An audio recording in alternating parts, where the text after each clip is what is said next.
नमस्कार साथियों, स्वागत है आपका एक बार फिर से आपके अपने चैनल सिविल अफेयर्स। आज हम लोग बात करेंगे तेजस्वी यादव की, जिन्हें बदनाम करने की साजिश की जा रही है। बात करेंगे राहुल गांधी की, जिन्हें बदनाम करने की साजिश की जा रही है।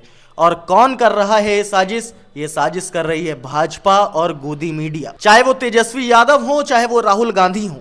तेजस्वी यादव को मछली खाने के नाम पर और राहुल गांधी को उनका जो घोषणा पत्र है उसे मुस्लिम लीग से जोड़कर भाजपा और गोदी मीडिया दुष्प्रचार कर रही है। आखिर किस तरह से दुष्प्रचार हो रहा है और इसकी समीक्षा में, आलोचना में तेजस्वी यादव और राहुल गांधी क्या कहते हैं, सारी बातें मैं आपको बताऊंगा। लेकिन उससे पहले इस वीडियो को लाइक कीजिए और इस चैनल को सब्सक्राइब कीजिए। तो मुद्दा क्या है साथियों? मुद्दा यह है कि एक वीडियो है जिसमें तेजस्वी यादव मछली खाते नजर आ रहे हैं और कहीं ना कहीं गोदी मीडिया यह दुष्प्रचार कर रहा है कि तेजस्वी यादव नवरात्र में मछली खा रहे हैं और हिंदू धर्म का अपमान कर रहे हैं।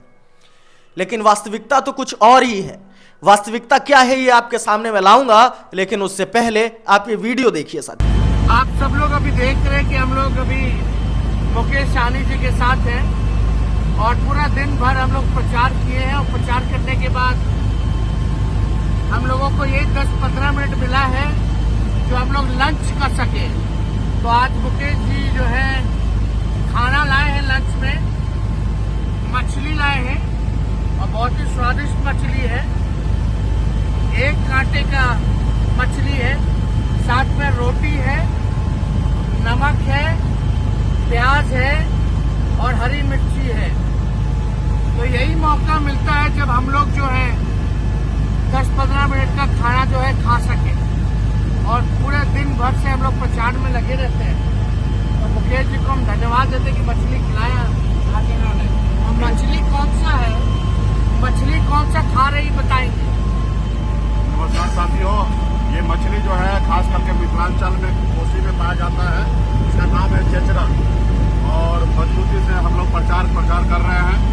और वही थोड़ा सा समय मिलता तो वही हम लोग का लंच हेलीकॉप्टर में ही हो जा रहा है। और प्याज, मछली और मिर्ची, ये सारी चीज, नमक है, सारी चीज हम लोग खा रहे हैं। और खास करके ये वीडियो खास करके हमारे छोटे भाई तेजस्वी जी का और हमारा देखने के बाद कुछ लोगों को बहुत मिर्ची लगेगा, तो वो कृपया करके उसको मिर्ची ना लगे, वो मिर्ची हम लोग से। और अगर तेजस्वी यादव का ट्वीट देखें तो तेजस्वी यादव के ट्वीट में साफ लिखा हुआ है, चुनावी भागदौड़ एवं व्यस्तता के बीच हेलीकॉप्टर में भोजन, दिनांक 8/4/2024। उन्होंने डेट तक यहां पर लिखी है और डेट लिखने के बावजूद भी दुष्प्रचार किया जा रहा है। तेजस्वी यादव को बदनाम करने की साजिश की जा रही है। इसकी प्रतिक्रिया में तेजस्वी यादव क्या कहते हैं, आइए देखते हैं। कहते हैं, तेजस्वी यादव ने ट्वीट के माध्यम से बताया, भाजपाइयों और गोदी मीडिया के भक्तों के आईक्यू का टेस्ट लेने के लिए ही हमने ये वीडियो डाला था और हम अपनी सोच में सही भी साबित हुए हैं।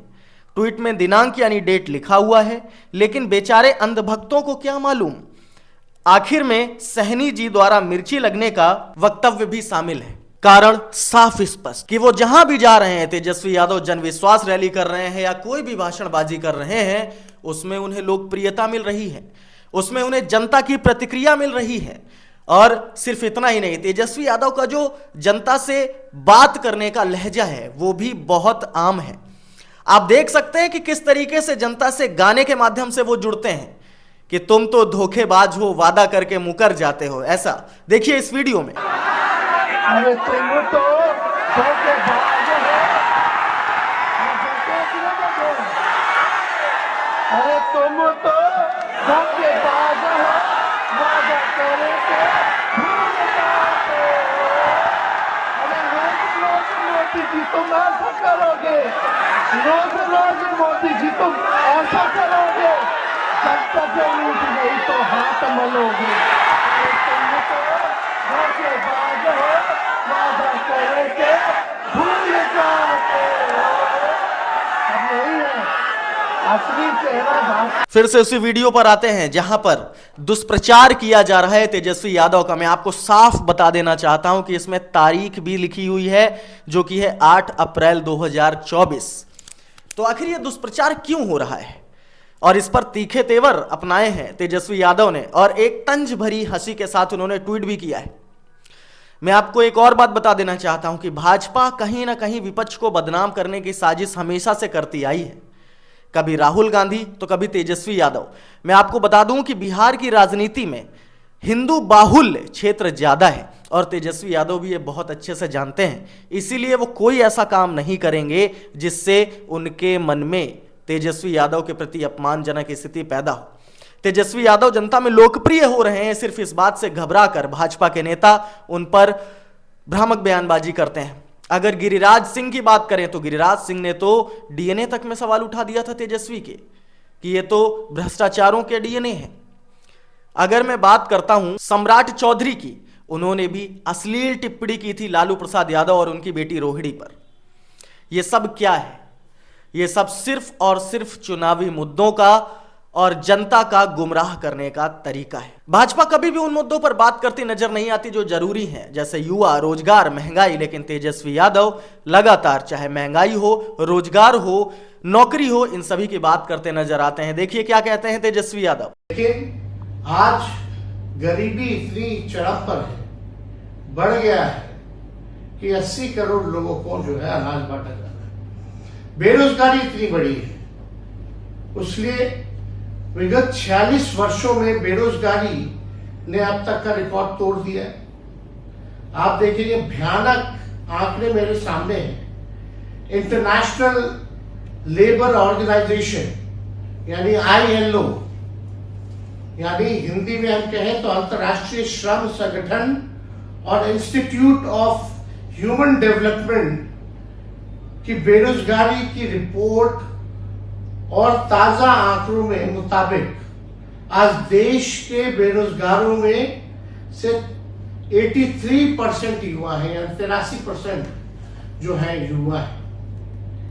पढ़े लिखे युवाओं में बेरोजगारी दर जो है 65.5% है, यानी जो पढ़े लिखे युवा है उसमें भी 65.5% है। ग्रामीण क्षेत्रों में सिर्फ देखिएगा, गांव में आत्मा बस्ती है, ग्रामीण इलाकों में सिर्फ 17.5% युवा के पास काम है, यानी भारत की आत्मा जहां गांव में बसती है 82% युवा गांव के हमारे देश में बेरोजगार है। आज तक मोदी जी ने इन आंकड़ों के बारे में नहीं बताया, हम आपको बताना चाहते हैं।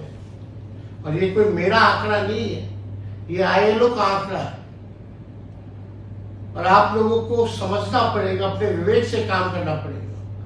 मुद्दे पर चुनाव होना चाहिए, ना कि किसी एक व्यक्ति की बात है। इसलिए मोदी जी कहते हैं लगातार 400 पार की बात करते हैं, लेकिन मोदी जी ना नौकरी की बात करते हैं, ना रोजगार की बात करते हैं, ना छात्र नौजवान की बात करते हैं, ना किसान मजदूर की बात करते हैं, ना गांव और गरीब की बात करते हैं। मोदी जी ना शिक्षा स्वास्थ्य के बारे में बात करते हैं, स्कूल अस्पताल के बारे में नहीं बात करते। फिर किस बात पर देश की जनता 400 पार करेगी? अगर मोदी जी मुद्दे पर बात नहीं करेंगे तो 400 क्या 100 भी पार नहीं हो पाएगा। इसलिए मोदी नहीं, मुद्दे की बात होनी चाहिए। अगर बात भाजपा की या कांग्रेस की करें तो नरेंद्र मोदी ये कहते दिखाई देते हैं कि जो घोषणा पत्र कांग्रेस ने जारी किया है उसमें मुस्लिम लीग की याद है, मुस्लिम लीग की याद दिलाता है वो घोषणा पत्र। और इस पर अपनी प्रतिक्रिया दी है राहुल गांधी ने। राहुल गांधी कहते हैं ये चुनाव दो विचारधाराओं की लड़ाई है। एक तरफ कांग्रेस है जिसने हमेशा भारत को जोड़ा और दूसरी तरफ वो है जिन्होंने हमेशा लोगों को बांटने की कोशिश की है। इतिहास गवाह है किसने देश का विभाजन चाहने वाली ताकतों से हाथ मिलाकर उन्हें मजबूत किया और कौन देश की एकता और स्वतंत्रता के लिए लड़ा। कौन भारत छोड़ो आंदोलन के समय अंग्रेजों के साथ खड़ा था जब भारत की जेलें कांग्रेसी नेताओं से भर गई थी। तब कौन देश को बांटने वाली ताकतों के साथ राज्यों में सरकार चला रहा था। राजनीतिक मंचों से झूठ की बौछार करने से इतिहास नहीं बदलता। राहुल गांधी की प्रतिक्रिया बिल्कुल सही है।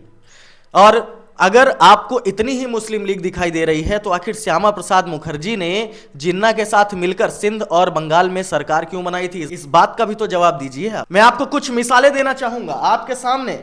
यहां पर मैं आपको आचार्य प्रमोद कृष्णम का एक वक्तव्य दिखाता हूं। राहुल गांधी को पाकिस्तान के रावलपिंडी से चुनाव लड़ना चाहिए। कांग्रेस का न्याय पत्र देखकर लगता है कि यह मोहम्मद अली जिन्ना की कांग्रेस है, यह गांधी या खड़गे की कांग्रेस का घोषणा पत्र नहीं है। इसके अलावा हेमंत बिस्व शर्मा, यह तुष्टीकरण की राजनीति है और हम इसकी कड़ी निंदा करते हैं। कांग्रेस के घोषणा पत्र को देखकर ऐसा लगता है जैसे भारत के लिए नहीं बल्कि पाकिस्तान के चुनाव के लिए बनाया गया है। आखिर भाजपा के ये नेता और ये गोदी मीडिया भ्रांति फैलाकर क्या साबित करना चाहते हैं? मैं आप सभी से सवाल पूछना चाहता हूं कि क्या यह उचित है? कांग्रेस के घोषणा पत्र में कहीं पर भी मुस्लिम लीग जैसा कुछ नहीं मिलता है, लेकिन ये भ्रांतियां फैलाई जाती हैं ताकि जनता को गुमराह किया जा सके। मैं आप सभी की राय कमेंट बॉक्स में चाहूंगा और ऐसे ही मुद्दे मैं आपके लिए लेकर के आता रहूंगा। चैनल को सब्सक्राइब कीजिए और इजाजत दीजिए योगेश शुक्ला को। धन्यवाद। जय हिंद, वंदे मातरम।